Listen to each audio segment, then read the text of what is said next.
On the matter of the media bill, this is computer misuse. It could be having some good things in it, but the timing of signing it into law was wrong, completely wrong. If indeed Raila was your friend, and as you insinuate to say that Raila was your friend, you don't put things when somebody is dead. That is our culture. That is not the time that you do many things. You put into law, you put into these, yet the flag is nusu mulingoti, and that is the time you are signing into laws, things that he was against. Those are the time you sign.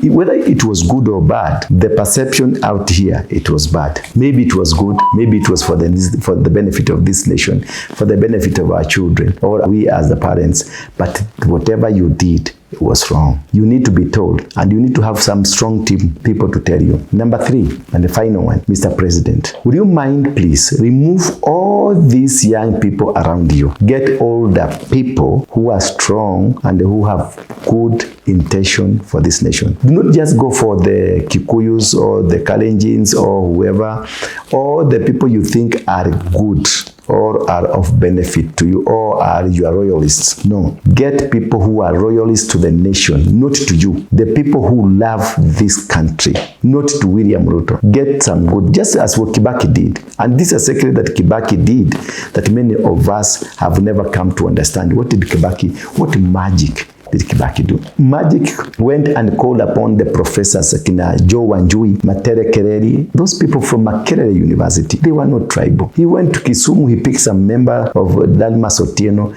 Mombasa, he picked some people there. He picked people all over the nation. These are the elders that were able to help Kibaki achieve. These were selfless people. They worked day and night to make sure the legacy of this nation, not of Kibaki, the legacy of this nation. Just remove your friends from around you. These friends are the same people that Uhuru just decided to choose friends to be around him. They messed him up. And that is why you came out of that government and moved out. The friends just pushed him to go and befriend Raila Odinga at your expense. Right again, the same friends, similar friends like he did, you have chosen the friends. And the friends are messing you up. This is the most critical time for you. You don't need a friend. You need a patriot. You don't need a friend around you. You don't need a brother around you. You don't need a sister around you. You need a patriot, a person who loves Kenya. Put them together and you will see victory. People who want to see Kenya grow. People who want to see the economy of Kenya grow. People who want to see peace and tranquility.